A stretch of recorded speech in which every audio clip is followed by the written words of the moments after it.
எப்படி இன்னடிசில் ஊட்டினார், அடுத்த சோதனை என்ன செய்கிறார், எதை சாதனையாக ஆக்குகிறார் இறைவன் கலையருக்கு என்பதற்கு முன்பாக ஒரு சின்ன செய்தியை நாம் பார்த்துவிட்டு அந்த நிகழ்வுக்கு செல்லலாம். என்ன மாகேஸ்வர பூஜை என்பதை நாம் தெரிந்து கொள்ள வேண்டும். என்னென்றால், தேசிகர்கள், நிர்வாண தீக்கை பெற்றவர்கள், விசேட தீக்கை பெற்றவர்கள், சமய தீக்கை பெற்றவர்கள், இம்மாதிரியாக அமர்ந்தவர்களுக்கு தான் மாகேஸ்வரர்கள் என்று பெயர். அவர்களை அமர வைத்து தான் விதிமுறைப்படி எல்லாம் படைத்த பின்பு அவர்களுக்கும் அன்னத்துக்கும் பூஜை, முதல்ல அவர்களுக்கு பூஜை செய்யணும். எல்லாருடைய சிரசிலும் இலையின் முன்பாக போடு, திருவடிக்கு முன்பும் மலர்களை இட்டு, அவர்களுக்கு குங்குமம் விட்டு, சந்தனம் குங்குமம் விட்டு, தீபம் தனித்தனி ஒவ்வொருவருக்கும் காட்டு, இலைக்கும் அன்னபூரணிக்கும் காட்டு. அன்னபூர்ணே சதாபூர்ணே சங்கர பிராண வல்லபே ஞான வைராக்கியம் சித்தியர்த்தம் உற்சாம் தேகிச்ச பார்வதி. சாப்பிடும்போது அதை சொல்லி சாப்பிடணும். அப்படி அவர்களை வணங்கி நாம் அன்னபூரணி தாயாரே, மகேஸ்வரரே எங்களுக்கு அருளுங்கள் என்று சொல்லி எல்லாருக்கும் தனித்தனியாக தீபாராதனை காட்டி வந்து கடைசியில மையத்தில் நின்று கொண்டு எல்லாருக்கும் தீபாராதனை காட்டி காலில் விழுந்து வணக்கம் செய்து கொண்டு, அதற்கு பிறகு நம்பாலிக்கும் இல்லை சிற்றம்பலம் ஒரு நம்பாலிக்கும் மேலும் பூமி செய்ய நம்பாலிக்குமான் என் அன்பாலிக்குமா இருந்து இன்புரை இன்னம் பாலிக்குமோ இப்பிறவின்னு சொல்லி வாழ்த்து பாடிட்டு எல்லாரையும் முடிச்சு. இது பேர் மகேஸ்வரன். இவங்களுக்கு செய்யறதுக்கு பேர் தான் மகேஸ்வர பூஜை. மற்ற இடங்களிலே நீங்கள் செய்கின்றது அன்னதானம், எல்லா மக்களுக்கும் கொடுப்பது. அது உங்களுக்கு புண்ணியத்தை சேர்க்கும், புண்ணியத்தை சேர்க்கும். சொர்க்கலோகம் கொண்டு வரையிலும் செல்லும். மறுபடியும் 5 ஆண்டுகள் கழித்து மந்திரிகள் பதவி இழப்பது போல மீண்டும் பூலோகத்திற்கு வந்துவிட வேண்டும். அதனாலே இந்த புண்ணியத்தையும் இறைவன் பால் சார்த்தி இவர்களுக்கு பூஜை செய்யும் பொழுது நாம் திருவடியிலே சேர்ந்து விடுவோம், வரமாட்டோம். ஆக இந்த சிவனையும் குருவையும் சமயத்தையும் சில சாஸ்திரங்களையும் நிந்தை செய்வோரும், சிவ திரவியங்களை அபகரித்தவர்களும், நித்திய கர்மங்களை விட்டவர்களும் மாகேஸ்வர பூஜைக்கு தகுதியற்றவர்கள். நம்ம 2 நாள் பூஜை செய்த 3ஆம் நாள் பூஜை செய்ய வேண்டாம்னு விடலை. குங்கலிய கலைய நாயனார் எப்படி தூபம் போடுவதுதான் ரொம்ப சாதாரணமா நினைச்சிட வேண்டாம். அப்படி என்று சொல்லி இறைவன் எல்லாருக்கும் அனுப்பிவிட்டுகிறார். அப்படி பாதையில இடைவிடாம நம்ம செய்யணும். ஒரு நாள் கூட இடைவிடாம செய்யணும் நம்ம பூஜை காரியங்கள். அப்படி செய்பவர்களுக்கு தான் இந்த மகேஸ்வரர்கள் என்ற தகுதி உடையவர்கள். அவர்களுக்கு பூஜை செய்ய தகுதி உடையவர்களும் இந்த மாதிரி பூஜை நாள்தோறும் விடாமல் செய்பவர்களா இருக்கும். ஏனையருக்கு அமுதூட்டுவது அன்னதானம்.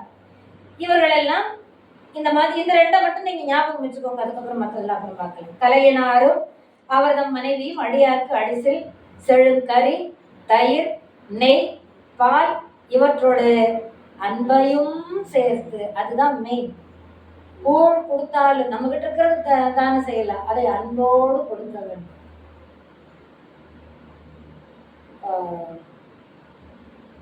மனைக்கு அடியவர்கள் வந்து கேட்கும்போது மேலை வீடு கேட் கீழே வீடு கேட், அந்த வீட்டுக்கு போ இந்த வீட்டுக்கு போ அப்படின்னு துறக்கக்கூடாது.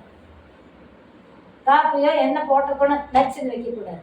வீட்டில் கோபம் வந்தாலும் கணவருக்கு முட்டை வைக்கக்கூடாது, மக்களுக்கு முட்டை வைக்கக்கூடாது. எதை செய்தாலும் அன்போடு செய்யும். திட்டுறீங்களா, அன்போடு திட்டுங்க. அப்படி இவற்றோடு அன்பையும் சேர்த்து ஊட்டினார்கள். இப்படி அருமையாக அவர்களுடைய காலம் கழிந்து வருகின்றது. மிக அற்புதமாக இறை வணக்கத்தோடு வாழ்நாளிலே அடியார் வணக்கத்தோடு அவர்களுடைய காலம் கடந்து வருகின்றது. அந்த நேரத்திலே திருப்பனந்தாள் ஒன்று தஞ்சை டு திருவாரூர் போற வழியிலே இருக்கின்ற திருப்பனந்தாள் என்ற இடம். பனைமரத்தினுடைய தாள் அடியிலே இருக்கின்ற இறைவன், அதனால திருப்பனந்தாள் இறைவன் என்று பெயர். பனைமரத்தினுடைய கீழே எழுந்தள்ளி இருந்து அருள் புரிந்து வருகின்றார். அதனால அந்த இடத்துக்கு பேர் திருப்பனந்தாள். அந்த இடத்திலே எழுந்தள்ளி இருந்து அருள் புரிந்து வருகின்ற இறைவன் சாய்ந்து காணப்படுவார். அப்படி நேராக மற்ற இடங்களிலே நீங்கள் லிங்கத்தை பார்க்கலாம். சதுரகிரி மலைக்கு சென்றால் சுந்தரலிங்கம் அப்படி சாய்ந்துதான் இருக்கு. அதை நேராக நிறுத்தி வழிபட வேண்டும் என்று அந்த நாட்டு அரசனுக்கு ஆசை. முயற்சி செய்வோம் என்று சொல்லி என்ன செய்தான், அந்த சோழ மன்னன் சேனைகளை எல்லாரையும் அனுப்புகின்றார், எல்லா படை வீரர்களையும் அனுப்புகின்றார். மக்களை இறைவனுடைய திருமேனியிலே ஒரு கட்டு, தங்களுடைய இடுப்பிலே ஒரு கட்டு. அந்த கயிறு எப்படி நல்ல திடகாத்தமாக எடுத்து வர வேண்டும் அல்லவா, நல்ல திடகாத்திரமாக. இந்த தேர் எடுக்கின்ற வடம், தேர் வடத்தை பாதி என்று வைத்துக் கொள்ளலாம்.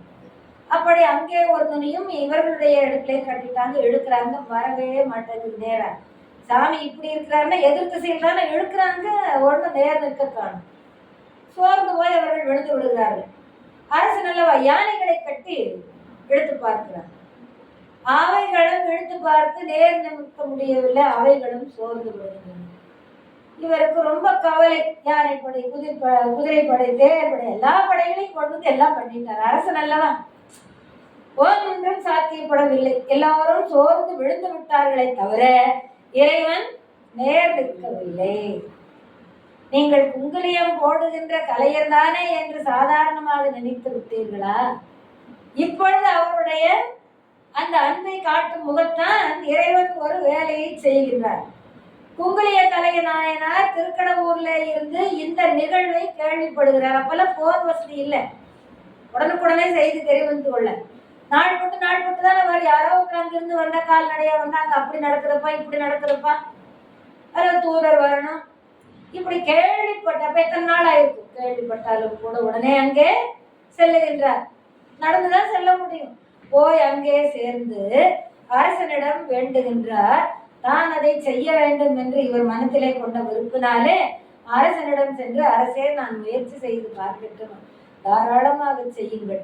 கிண்டலாகவும் சொல்லியிருக்கலாம், இத்தனை பேர்கள் சேர்ந்து சரிப்படுத்தி முடியவில்லை, நீ ஒருவன் முடித்துவிட முடியுமா, கிண்டலாகவும் சொல்லியிருக்கலாம். அந்த உரைநடை வழக்கை எல்லாம் இங்கே உள்ள பொதித்து வைத்திருக்கிறார்கள், நாம் தான் அதை பேச வேண்டும் இருந்திருக்கலாம். பரவாயில்லை என்று அரசனருக்கு அனுமதி கொடுக்க இவர் தன்னுடைய கழுத்திலே ஒரு நுனியை கட்டிக்கொண்டு, இறைவன் திருமேனியிலே ஒரு நுனியை கட்டிக்கொண்டு எதிர்முகமாக சென்று இழுத்துக்கொண்டு செல்லுகின்றார். அப்படி நான் இந்த வருத்த